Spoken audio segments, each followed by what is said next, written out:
SMI ini kapan mulai didirikan? Nah itu masih baru tuh Pak De. Kita baru. Nah, kenapa nggak dari dulu? Kalau dari dulu kan cepet nih infrastruktur.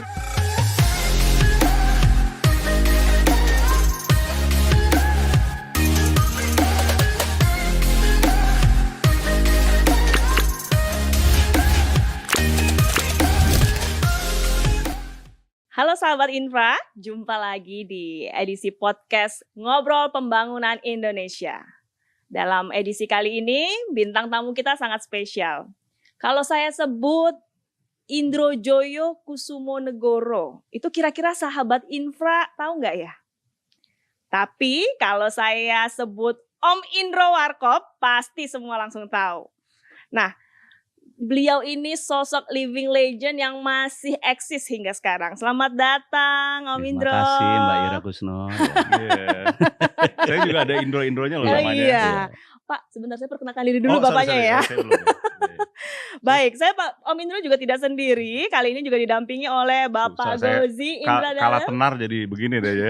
Selamat datang Pak Gozi. Selamat datang, terima kasih. Oke, ini senang sekali hari ini ada Om Indro, ada Pak Gozi. Ini kira-kira kita panggil Om, Iya makanya panggil Bapak. saya rada terganggu karena kok saya panggil yang situ Om sini Pak kayaknya lebih tua gitu. Gitu ya. Jadi panggil apa? Mas atau Dek? Dek mungkin. Oh begini aja, Pak dan Pak D. Oh, nah gitu, karena kan lebih gede Pak. Iya. Baik, nah ini saya mau tanya Pak D Indro kira-kira lagi sibuk apa nih akhir-akhir ini? Akhir-akhir ini saya lagi sibuk persiapan syuting lagi. Oke. Sebuah film komedi situasi ya, tapi lebih mainan budaya gitu. Lebih ke budaya, Iya, lebih tapi main tetap budaya. di dunia film ya. Tetap tadinya? di dunia film. Tetap dunia film. Nah, Iya. kalau kita ngomongin Pak D Indro, kita pasti akan teringat dengan Warkop. Nah, kalau Warkop itu sama dengan Pak D Indro, Pak D Indro sama dengan Warkop. Iya. Bisa nggak sih cerita sedikit Pak D tentang sejarahnya Warkop, terus filosofinya? Iya. Warkop itu berdiri tahun 73 dari 3 orang bernama Rudi Badil, Kasino, dan Nanu. Mereka ini sebetulnya kemudian menjadi kelihatan spesial ketika seorang programmer radio Prambors saat itu, Temi Lesanpura namanya, melihat mereka di perkampungan mahasiswa. Waktu itu perkampungan mahasiswa itu sebetulnya semacam konsolidasinya mahasiswa se-Indonesia untuk demonstrasi besar-besaran yang akhirnya berkembang menjadi Malari tahun 74 itu. Okay. Jadi saya nggak pernah lihat di YouTube ini cerita-cerita ini. Ada dua isu waktu itu, yaitu Taman Mini Indonesia Indah yang dibuat oleh ini yang diyakini waktu itu akan mematikan daerah. Terus satu lagi adalah lebih kepada anti Jepang karena waktu itu masih saya ada ya, Jepangnya seperempat.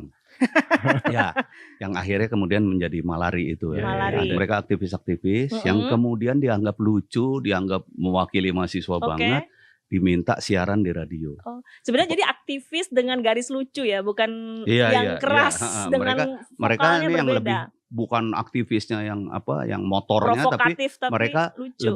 lebih kepada part of mahasiswa yang giat untuk menyuarakan suara rakyat. Tapi gitu ya. dengan cara yang berbeda. Iya, Itu lebih pintar menurut saya Dian. Iya, kan? pintar Pak, setuju. Nah kemudian diminta siaran. Pertama memang siaran mengenai pencipta alam karena mereka semua mapala, mahasiswa pencipta alam. Saya waktu itu masih SMP. Nah, mereka semua mahasiswa. Pak D Indro SMP. Iya. Nah, itu jauh sekali Pak De. Iya. Sekitar mungkin 1 bulan nggak laku tuh. Iya. Akhirnya berubah. Udah deh, lu aktivis, lu ngomong soal ini aja. Akhirnya bikinlah obrolan di warung kopi. Obrolan di warung kopi. Kenapa harus di warung kopi? Nah, kenapa tuh? Karena pada saat itu mereka, karena saya nggak ada di situ waktu itu, mereka berpikir hanya di warung kopi itu ada demokrasi. Iya. Zaman Orde Baru kan. Anda tahu boleh prinsipnya. ngomong demokrasi itu maksudnya boleh ngomong bebas. Bisa ngomong bebas, orang yang mendengar juga menerima. Kalau nggak kepengen dengerin dia mereka cuek aja. Jadi akhirnya dibilang obrolan di warung kopi. Karena kita akan membawakan obrolan menyangkut atmosfer saat itu, tetapi gaya warung kopi. Gaya warung Bahkan kopi. kita main waktu itu satu orang bisa 5 peran, 6 peran kayak gitu. Jadi ada iya, perannya iya, ya? ganti-ganti kayak Oke. logat segala macam. Waktu itu Pak Deno sudah bermain? Belum. Belum. Itu tahun 73, 73. walaupun saya di Prambors. Oke. Nah, saya itu sering bantu mereka kalau mereka sendiri berdua gitu kan, mereka nggak profesional juga, iya, amatiran. anak Iya, bawang lah Kalau ya. sendiri dipanggil lah saya karena Iya. saya dikenal ngocol lah gitu. Oke. Ngocol. Lu temenin. Sini gitu. Itu anak kami- milenial tahu nggak ngocol tuh? Hah? Ngocol. Hah? Ngocol. Tahu. Nah, Ucul kalau tahun sekarang itu Pak. tahun Ucul ya? 73 ya. Tahun 75 tuh masuk Mas Dono. Oke. Nah, ini dari daerah. Wih, ini juga nih ngocol juga nih anak. Gitu. Rekrutlah di warung kopi. Nah, tahun 76 saya direkrut untuk permanen di warung kopi. Oke. Kayak gitu. Saya 76 waktu itu itu, berarti adalah Saya sudah kelas 3 SMA. kelas 3 SMA. Iya, kelas 3 SMA. Itu sebenarnya titik awal karir Iya, dunia dari hiburan situ, dari situ. situ. Jadi tahun 73 kami ada, dan tahun 76 itu juga kita udah masuk ke panggung dengan membawakan isu-isu Iya. kritik sosial. Iya, kritik juga. sosial. Ya makanya kita dulu diperhatiin banget. Terus 77 78 kita mulai kaset. Mulai Iya, kaset iya, iya. bahwa ya. Walaupun jinak tapi ada beberapa orang yang tahu maksud kami, apa yang kami maksudkan di kaset itu. Iya. Terus baru sekitar 78 79 kita masuk ke film. Iya. Film. Nah, Pak De tadi kan cerita caranya Warkop ini sebenarnya adalah mengkritisi tapi dengan humor, dengan komedi. Iya. Nah, itu guyonan-guyonan seperti itu memang sengaja dibuat pada saat itu. Sebenarnya kami ingin mengkritik nih pemerintah dengan sengaja dibuat guyonan seperti itu atau gimana sih? Iya, jadi gini, pada saat itu saya harus ngomong kami ya, karena saya udah ada di situ. Iya. Kalau ceritanya, kami berpikiran bahwa kami tetap mahasiswa sama dengan teman-teman yang lain. Maaf, kayak Sahril dulu sempat Menteri Keuangan, Gus Dur ya. Perekonomian ya, saya lupa. Kita tetap sama dengan mereka, cuma bedanya kita berjuang lewat hal yang lebih luas lagi. Bukan demo jalanan atau bukan bahkan perjuangan mereka di kancah politik misalnya. Gitu. Kita enggak, kita di dunia hiburan dan kita lebih populis sebetulnya. Iya. Ya, Itu kita penting manfaatkan tuh. itu. Itu populis Benar. penting Iya. tuh. Kita manfaatkan itu. Oleh karena itu kalau zaman segitu kontributor kami gila. Hariman Siregar misalnya. Waduh. Terus Cahril, Ciil. Saya habis Terus- minum ini belum bisa segar badan saya. Bram Zakir Itu itu kontributor kita. memfeeding informasi. Iya, informasi ini ada ini nih, isu-isu lu bawain ini nih. gimana, lu gini. Jadi kan sebenarnya itu kalau Warkop ini adalah bentuk dukungan atau sebenarnya adalah ingin memberikan dukungan kepada pemerintah ya, cara masyarakat. Nah, kalau Pak Ya, Gozi kalau sebetulnya harus disikapi kayak itu Seperti kalau itu ya? orangnya nggak baper kalau sekarang Iya, bilangnya. iya. Karena sebetulnya kami kan melakukan kritik sosial. Di mana kritik sosial itu kan sebetulnya sebuah kewajiban rakyat juga Betul. untuk itu poin yang betul justru tuh, itu Pak De. apresiasi terhadap pemerintah Betul. gitu, bahwa kami memperhatikan kok. Mm-mm. Nih loh, kayaknya kurang begini loh, kayak Iya, gitu misalnya iya, kan. betul. Itu kan sebetulnya salah satu bentuk apresiasi kita terhadap kinerja pemerintah Betul. sebetulnya. Nah, kalau menurut Pak Gozi, berarti kan sebenarnya masyarakat itu harus punya peranan Pak ya dalam mendukung pemerintah dengan berbagai macam cara lah. Nah, itu gimana Pak? Kalau mungkin saya coba memahami ya diskusi kita ngobrol ya. Kalau kayak gitu sebenarnya saya bisa cukup apresiasi nih dari Om Indro sama teman-teman Warkop zaman itu. Jadi selain memang entertaining, kalau saya lebih ngertinya kan entertainernya kan. Tapi ternyata di balik itu saya bisa lihat bahwa fungsi anak-anak mahasiswa, karena kan kita lihat tuh mahasiswa itu kan adalah orang yang harusnya tereducated ya, harusnya teredukasinya tinggi gitu kan. Dan dia harusnya adalah suatu yang punya idealismenya tinggi gitu kan. Nah pada saat itu kita lihat situasinya juga susah untuk orang ngomong ya. Jadi misalnya netizen julid pada saat itu nggak ada, benar-benar ini. Tapi untuk mahasiswa terus mempertahankan idealisme, terus berani untuk melawan di situasi yang sangat sensitif, menurut saya wah luar biasa. Itu bisa kita acungkan jempol dan tepuk tangan, mungkin tepuk tangan deh, wah itu luar biasa tuh. Sebenarnya memang dari dulu tuh sudah ada. Dan peranan itu saya lihat sekarang mungkin ya, nanti kita bisa bahas lebih lanjut. Tapi itu mungkin cukup penting tuh bagaimana kolaborasi ya. Nah, berarti kan kalau kita boleh ini memang sebenarnya Warkop ini adalah tools untuk menunjukkan kecintaan sebenarnya kepada Ya, bisa Indonesia dikatakan, gitu sebenarnya, tapi dengan cara salah yang satu berbeda. bagiannya Betul. adalah buat kami tools ya untuk menyatakan. menunjukkan kecintaan sebenarnya terhadap Indonesia, tapi kami melakukan dengan jalan komedi nih, memberikan sindiran-sindiran satir dengan komedi. Karena gini, nggak tahu kenapa sejak kapan itu kemudian menjadi beda antara kritik sama mengkritisi gitu. Kritik dan Kritik sama mengkritisi. Bedanya apa sih Pak? Ya kalau buat kami, bahkan kami bisa mengkritisi dengan positif gitu. Bukan hanya negatif gitu. Ya kan? Tapi kalau kritik kan kemudian diartikan walaupun negatif. Sebetulnya sama aja. Kemudian diartikan negatif saat itu. Sampai dengan sekarang menjadi. Betul. Gitu kalau kan. sekarang kan kayaknya kritik padahal lebih kan berani. Kayak gini. Kritik itu dari kritis. Kritis itu lebih kepada, kalau ini ngomong akademis, adalah ketika kita bisa mengungkapkan apapun dalam visi dan misi seorang yang kritis, yang punya kemampuan berpikir tidak seperti rakyat kebanyakan katakanlah pada saat itu. Kayak gitu. Nah, itu yang kemudian seperti diartikan kemudian negatif akhirnya. Seharusnya kan kita tetap harus mengatakan bahwa sebuah kritik, apalagi kritik sosial, itu selalu positif. Harusnya kan kayak gitu. Tadi yang Om Indro juga bilang adalah memang seharusnya peranan sebagai masyarakat yang peduli harus melakukan kritik.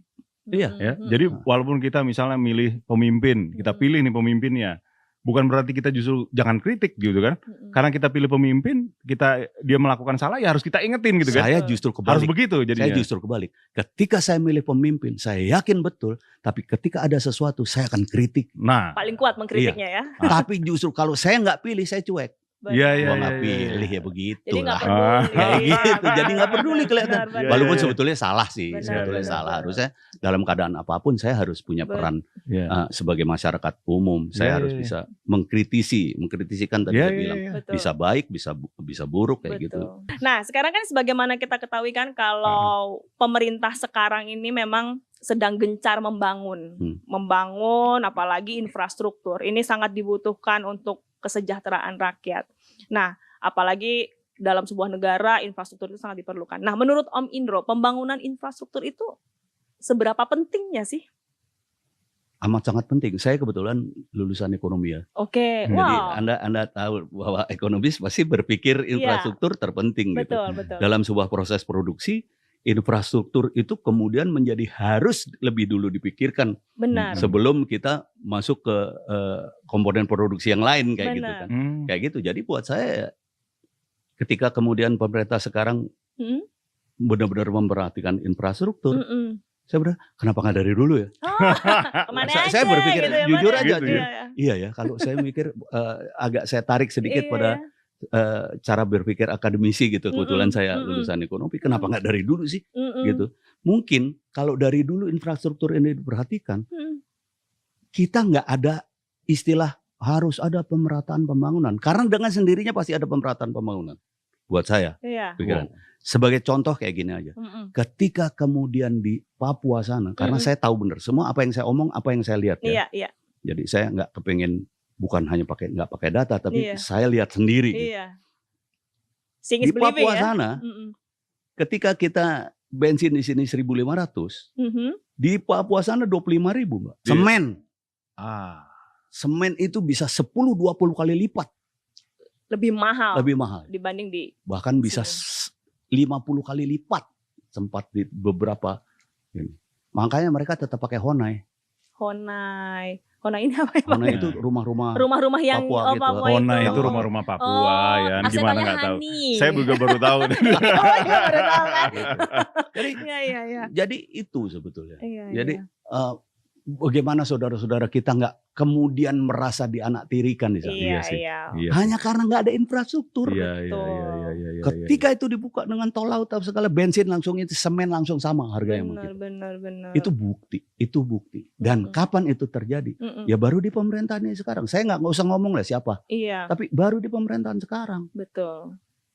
Sebetulnya kalau menurut saya semua orang berpikir ke sana zaman dulu. Cuma udah ada niat ya, udah ada niat pasti ya.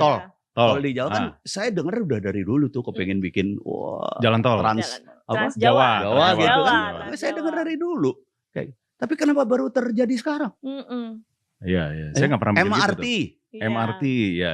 Kita udah terlambat 20 begitu tahun sekarang gitu ya. kita merasakan kan nikmatnya dengan MRT. Betul. Kan? Padahal baru satu section nih. Iya. Jadi kenapa baru sekarang sih? Betul. Saya dengarnya udah dari zaman dulu. Gubernur siapa ya? Rame-ramenya itu Sutioso udah diomongin, udah mau dieksekusi itu. Tapi kenapa baru dieksekusi kemarin-kemarin ini? Nah, kan Pak Denny sebagai living legend yang kayaknya hidup di semua era presiden ya. Hampir Semua era presiden. Soekarno, Soeharto, semua Soekarno. Bisa, jadi ngomongnya hampir. Nah, ini kan fokus pembangunannya pasti masing-masing di era-era itu berbeda-beda. Iya. Itu boleh cerita sedikit nggak Pak De?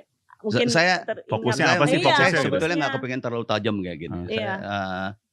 Kemudian nanti ada kayak rasa subjektivitas. Tapi gini, kalau saya boleh simpulin aja, sebetulnya era pembangunan itu adalah era yang benar-benar kuat. Iya. Soekarno, Soeharto, Gus Dur, dan sekarang. Kalau buat saya itu. Iya. Soekarno itu sebetulnya menanamkan nasionalisme. Kalau boleh lebih sempit lagi ideologi. Iya. Itu. Iya. Dia belum sempat bahkan berpikir mengenai infrastruktur. Iya. Karena dia kepengen bikin ini Indonesia dulu. Iya. Nyatuin dulu ya, Indonesianya satuin dulu. Jadi Indonesia dulu. Ditanamkan dulu nih nasionalisme. Dalam setiap itu nggak ada yang enggak, semuanya di radio, semuanya TV belum terlalu banyak, semuanya akan ada di depan radio ketika Bung Karno pidato. Dan semua kayak kesirap. Dia orator terbaik. Sampai dengan saat ini. Betul. Itu sepakat. Kemudian era Soeharto. Mohon maaf, Soeharto pendidikannya SMP. Oh. Ya. Jadi dia tidak pernah berpikir mengenai infrastruktur. Iya. Dia tidak pernah berpikir mengenai pendidikan, padahal sedemikian banyak pendidikan perlunya. Iya. Jelek-jelek zaman Soekarno, Malaysia kita ngirim guru, nggak punya guru. Iya. Orang Jepang, saya punya bukti. Ada teman-teman saya yang bahkan udah jadi duta besar di sini Jepang misalnya, dia sekolah di UI. Banyak sekali. Kalau kita ngelihat UI apa segala, banyak sekali orang luar. Iya. Tapi ketika zaman Soeharto, tidak. Dibalik. Orang keluar negeri, belajar keluar negeri, kesehatan keluar negeri. Betul. Kita nggak punya rasa nasionalisme. Bahkan kita tidak percaya pada keluarga sendiri. Tidak ada pendidikan moral di situ. Tidak. Yang ada pembangunan secara fisik.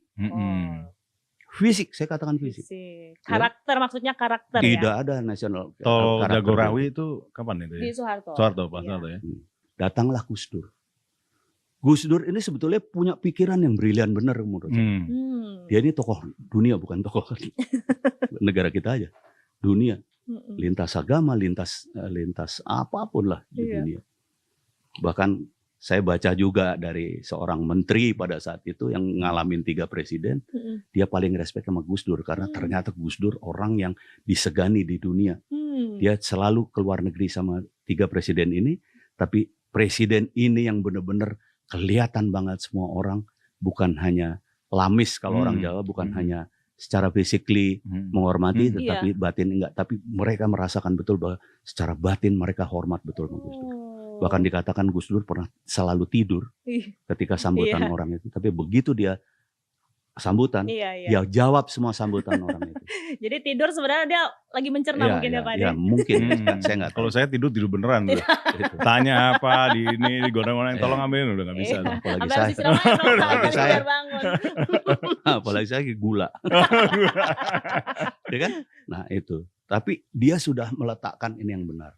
Ketika negara ini bukan dikuasai, dalam keadaan damai tidak dikuasai oleh tentara misalnya. Tapi tentara harus diperkuat. Tetapi harus digilir. Ketika Gus Dur kan mulai digilir. Panglimanya bukan angkatan darat.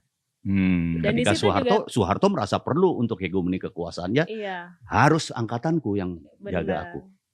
Polisi dimandulkan saat itu. Padahal ketika negara damai, polisi harus berperang. Tapi akhirnya menjadi tidak. Bahkan sampai sekarang mohon maaf, ini mereka kerja keras untuk bisa mengembalikan citra baik polisi dari zaman dulu. Betul. Nah itu. Dan kemudian Jokowi. Jokowi menurut saya eranya sudah era modern. Cara berpikir dia modern. Betul. Terbukti infrastruktur dia pentingkan.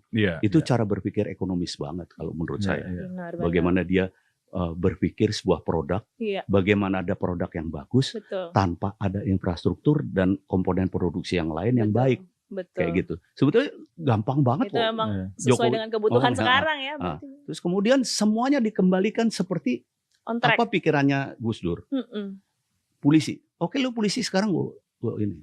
Karena itu waktu ribut sama sama KPK apa segala macam dia nggak mau. Iya betul. Nggak mau dia nggak mau ini langsung kayak gitu. Karena dia akan salah langkah nanti kalau dia akan membela salah satu. Pinter banget kalau menurut saya. Iya. Ketika dia membuka semua penyelewengan tanpa omongan dia penyelewengan semua terbuka dengan sendirinya. Gitu. Itu menurut saya cara berpikir yang bagus banget. Artinya apa? Dia bergerak di semua lini tanpa harus tahu bahwa gua ada di situ. Kayak gitu. Nah, itu yang menurut saya seorang pemimpin. Saya selalu dibilang dari mulai dulu saya pramuka, saya jadi kepala barung itu kepala regu. Nah, saya selalu bilang bapak saya, kamu pokoknya kalau jadi pemimpin, kalau ada berhasil sesuatu itu pasti karena grupmu. Oh, bukan karena perorangan. Bukan karena pimpinannya. Ya, kuat dan hebat karena tim. Tapi ketika gagal, ketika salah. Karena perorangan. Karena kamu. Oh. Karena kamu tidak bisa membawa. Tadi saya pernah cerita mengenai seorang suami. Tanggung jawabnya. Nah, seperti itu kira-kira.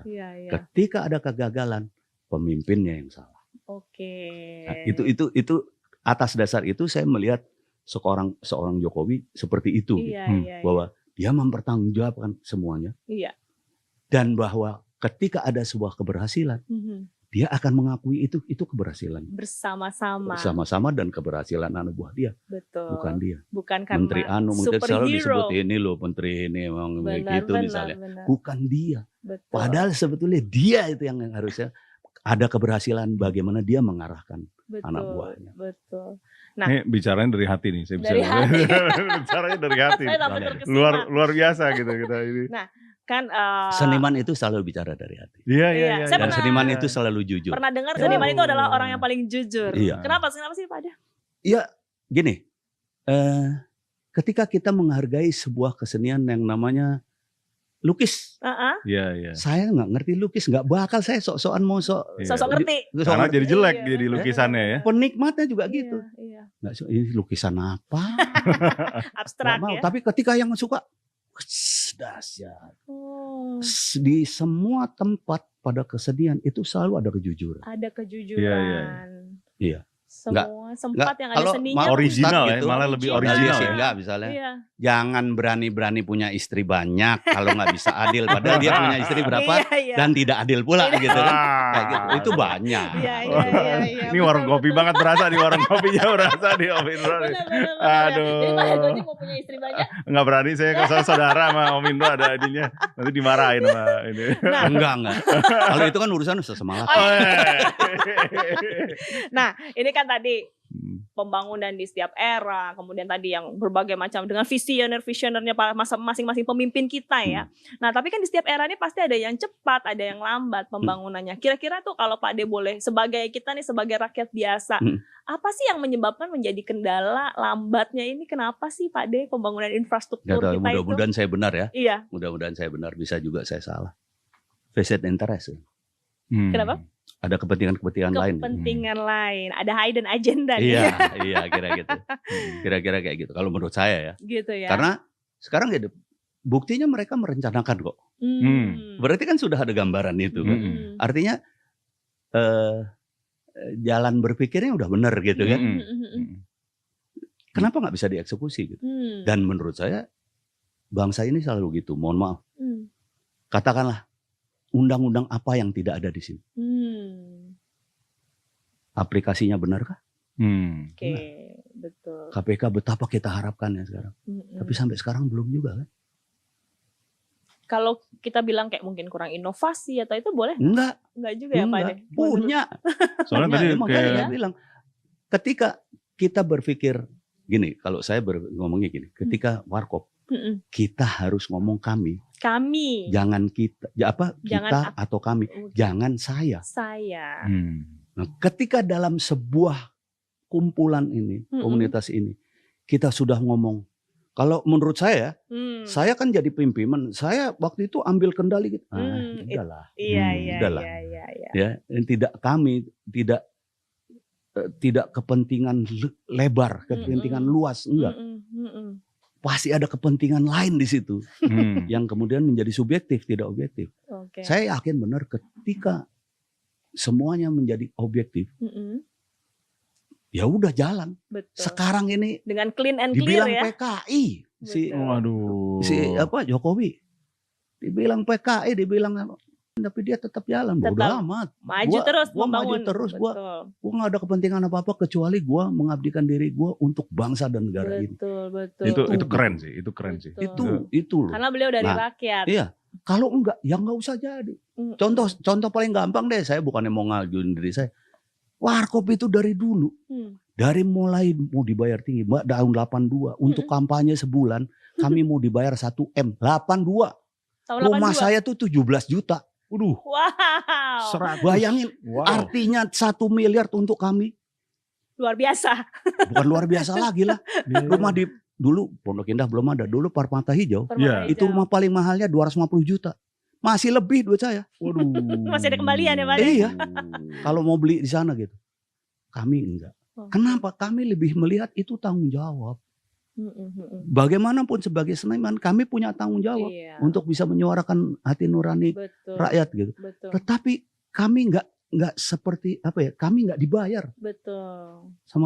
Tapi kami tetap bisa menyuarakan itu.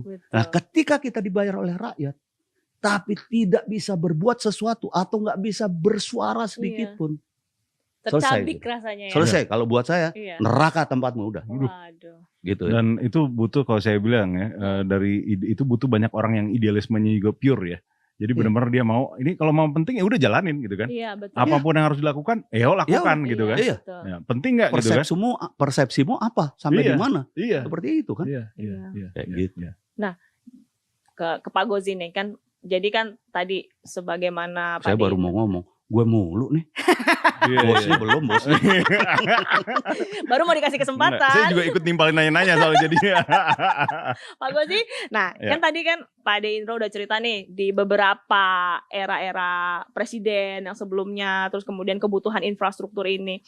Nah, kalau memang pembangunan infrastruktur sangat penting, itu manfaat apa Pak yang akan dirasakan oleh masyarakat dengan adanya pembangunan infrastruktur? Ya, kalau saya ngelihatnya gini ya. Pertama mungkin kalau tadi ada beberapa poin Om Indro, nanti saya quote juga untuk makin kaya nih pemahaman saya ya. Iya. Tadinya saya cuma mikir adalah infrastruktur itu penting gitu kan. Oh ya, karena memang itu kewajiban untuk kita lakukan. Betul. Saya mikirnya tadinya simple. Indonesia itu kan punya 17.000 pulau gitu kan. Sedangkan di Pancasila sebagai dasar negara kita itu kan di sila kelima bilang keadilan sosial bagi seluruh rakyat Indonesia. Rakyat Indonesia itu kan berarti akan tersebar di 17.000 pulau itu kan. Betul. Jadi simple pikiran saya itu adalah kalau misalnya infrastrukturnya itu tidak merata gitu ya di seluruh Indonesia ini yang notabene banyak kepulauan gitu ya. Gimana pemerataan keadilan itu bisa terjadi? Oke, gitu kan? Rasa keadilan sebenarnya keadilan. Ya, jadi Pak. saya itu satu poin yang mungkin alasan kenapa saya juga dulu pindah kan saya kerja di perusahaan multinasional ke sini tuh merah putihnya tuh enak banget gitu. Itu hatinya berasa berisi. Itu yang pertama gitu ya. Yang kedua, tadi yang saya mau pick up dari Om Indro adalah Om Indro kan tadi bilang bahwa saya kuliah di ekonomi gitu ya. Ekonomi itu justru orang ekonomi paling tahu bahwa kalau misalnya mau ngerjain ekonomi syarat awalnya harus ada infrastruktur yang memadai gitu kan.